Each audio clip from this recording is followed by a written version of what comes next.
வணக்கம் நண்பர்களே. ஆறுமுகசாமி ஆணையம் அம்மையார் ஜெயலலிதாவினுடைய மரணத்தை குறித்து விசாரித்த ஆணையம். அந்த ஆணையம்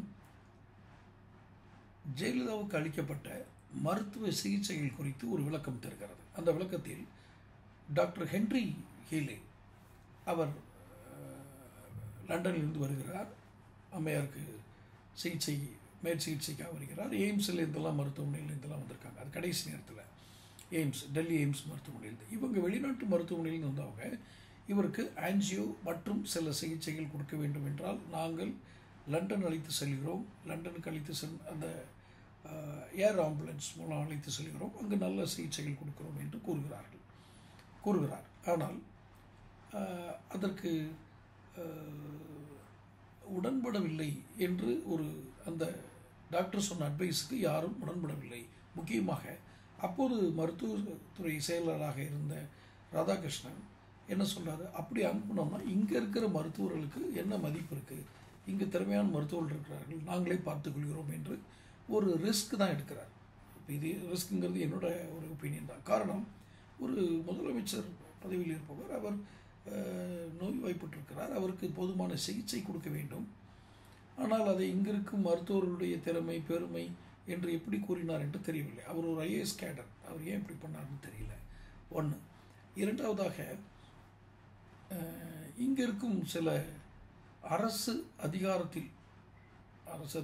அதிகார மையத்தில் இருந்தவர்களுடைய ஒரு மறுப்பு இருந்தது என்பதை ஆறுமுகசாமி ஆணையம் அங்கு பதிவு செய்கிறது. என்ன, இவரை மேல் சிகிச்சைக்காக வெளிநாட்டுக்கு கொண்டு செல்வதில் சில அதிகார மையங்கள் தடுத்தன. ராதாகிருஷ்ணன் தடுத்தது ஒன்று. அப்போது இருந்த அமைச்சர், அவரும் மருத்துவர் தான், விஜயபாஸ்கர், அவரும் இது மேல் சிகிச்சைக்கு வெளிநாடு செல்ல வேண்டியதில்லை, இங்கேயே போதுமான வசதி இருக்குன்னு சொல்லியிருக்காங்க. 2. மூன்றாவதாக, பாபு ஆப்ரஹாம் அப்படின்னு நினைக்கிறேன், அப்பல்லோ மருத்துவமனையுடைய மருத்துவர், அவர் சொல்கிறார், நாங்கள் அவ்வாறு சில ஹென்றி பில்லை அந்த மாதிரி சொல்லலை. இந்த அம்மா வெளிநாட்டுக்கு சிகிச்சையை கூட்டிகிட்டு போகணும் அப்படின்னு சொல்லி யாரும் சொல்லவில்லை. அவர் அப்படி சொன்னதாக எங்களுக்கு எந்த தகவலும் இல்லை, அவர் அப்படி சொல்லவும் இல்லை அப்படின்னு வாய்மொழியாக தான் சொல்கிறார் ஒழிய எழுத்துப்பூர்வமாக தரவில்லை. இங்கே தான் ரொம்ப முக்கியமாக கவனிக்கணும். வாய்மொழியாக சொல்கிறார் யார், அந்த பாபு ஆப்ரஹாம் அப்பல்லோ மருத்துவமனையுடைய மருத்துவர். ஆனால் அவர் எழுத்துப்பூர்வமாக தரவில்லை. இது ஒரு சந்தேகத்தை அவருக்கு ஏற்படுத்துகிறது. யாருக்கு, ஓய்வு பெற்ற நீதிபதி ஆறுமுகசாமிக்கு. அப்போது இதெல்லாம் ஒரு குமுலேட்டிவ் ரிப்போர்ட்டாக பார்த்தா இவருடைய மரணத்தில் ஒரு அதிகார மையத்தினுடைய அழுத்தம் இருக்கிறது அப்படின்னு அவர் குறிப்பிட்டிருக்கார். அது யார், எந்த அதிகார மையம், ஆளும் அதிகார மையமா வேறு அதிகார மையங்களா தெரியாது. ஆனால் அதிகார மையத்தினுடைய அழுத்தம் இருந்தது, சிகிச்சை கொடுப்பதில் மிகுந்த தாமதம் ஏற்படுத்தப்பட்டுள்ளது என்று ஆறுமுகசாமி ஆணையத்தில் குறிப்பிட்டிருக்கிறார். இங்கு இன்னொரு முக்கியமான கேள்வி என்ன வருதுன்னா, இந்த ஆணையம் இந்த அறிக்கையை கொடுத்தது 2022 திமுகவினுடைய ஆட்சி. திமுக அந்த அறிக்கை எடுத்ததுக்கப்புறம் அரசியலுக்காக பயன்படுத்தியது. யாரை, இன்னும் இந்த அம்மா பேரை சொல்லி வேறு யாரும் வந்துடக்கூடாதுங்கிற அரசியலுக்காக வேணால் பயன்படுத்தியது. எப்படி, இந்த அறிக்கையினுடைய சில அம்சங்களை வெளியிட்டு அதிகார மையம் இது மாதிரி அவங்களுக்கு என்ன தேவையோ அதை மட்டும் வெளியிட்டு அரசியல் பண்ணாங்க.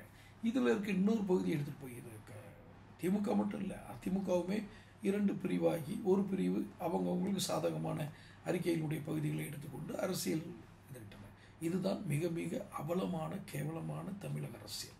ஒரு அரசியல் தலைவர் மரணம் அடைந்து விட்டார், அவர் வயோதிகம், ஒரு பெண்ணுக்கு ஏற்படக்கூடிய நோய்கள், அந்த வயதில் ஏற்படக்கூடிய பலகீனங்களால் அவர் இறந்து விட்டார் என்றால் இயற்கையிலேயே ஒரு ஆன்மா சாந்தி அடையட்டும் என்று பிரார்த்தனை செய்துவிட்டு போகலாம்.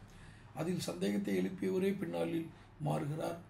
அந்த சந்தேகத்தை எழுப்பி ஒரு ஆணையம் அமைத்து அவர்கள் சில சந்தேகம் எழுப்புகிறார்கள், அதையும் வைத்து அரசியல் செய்கிறார்கள். என்ன ஒரு வினோதமான ஒரு மலினமான இது உலகம் என்பதை நீங்கள் இதிலிருந்து புரிந்து கொள்ளுங்கள். இதில் மலினமான உலகம் தான் இருக்கிறது. இதில் யாருக்கும் ஒரு பெரிய அக்கறை இல்லை. ஒரு ஜீவன் இறந்து போனதை அது எப்படி இறந்தது என்று ஆராய்வது, அந்த ஆய்வை நாம் முடிவுகளை ஏற்றுக்கொள்வது என்பது வேறு, அதை கேவலப்படுத்துவது. இன்றளவும் நீதிமன்றத்தில் இதுக்கான வழக்குகள் கூட தொடுக்கப்பட்டதாக நினைவு. அப்போது கூட தமிழக அரசு என்ன சொல்வது, நாங்கள் இதுக்கான நடவடிக்கைகள் எடுக்கிறோம் அப்படின்ட்டு முடிச்சுட்டாங்க. எந்த நடவடிக்கைகளும் இல்லை. ஏன் ஆறுமுகசாமி ஆணையை நீதிமன்றத்தில் சொன்ன ஒரு வாக்குறுதியை திமுக நிறைவேற்றவில்லை? ஏன் அந்த அறிக்கையில் சொல்லப்பட்ட விஷயங்களை கொண்டு, பரிந்துரைகளை கொண்டு விசாரணை மேற்கொள்ளவில்லை? ஏன் தண்டிக்கப்படவில்லை? சட்டபூர்வமான வழக்குகள் தொடக்கப்படவில்லை, யாரும் தண்டிக்கப்படவில்லை. இந்த ஏன் ஏன் என்ற கேள்வி திமுகவுக்கும் இருக்கிறது, அதிமுக பக்கமும் செல்கிறது. ஏன் திமுகவுக்கு செல்கிறது என்றால் திமுக ஆட்சியில் இருக்கிறது. முன்னாள் முதல்வருடைய அறிக்கையை இப்படி கடப்பில் போடுவது எந்த வகையில் எனக்கு தெரியவில்லை. இரண்டாவதாக, அதிமுகவுக்கு அவர் கட்சியினுடைய தலைவி, அவர்களாவது இதை எடுத்துச் செல்ல வேண்டும். அவர்களும் இல்லை. ஒரு ஜீவன் பரிதாபமாக தனக்கான இந்த புவியில் நடந்த அநீதிக்காக நீதியை தேடி இன்னும் வானில் சுற்றி கொண்டு இருக்கிறது. அந்த ஆன்மா பார்த்து கொண்டு தான் இருக்கிறது. பார்ப்போம். தொடர்ந்து சேனல் பாருங்கள், சப்ஸ்கிரைப் பண்ணுங்கள், நோட்டிஃபிகேஷன்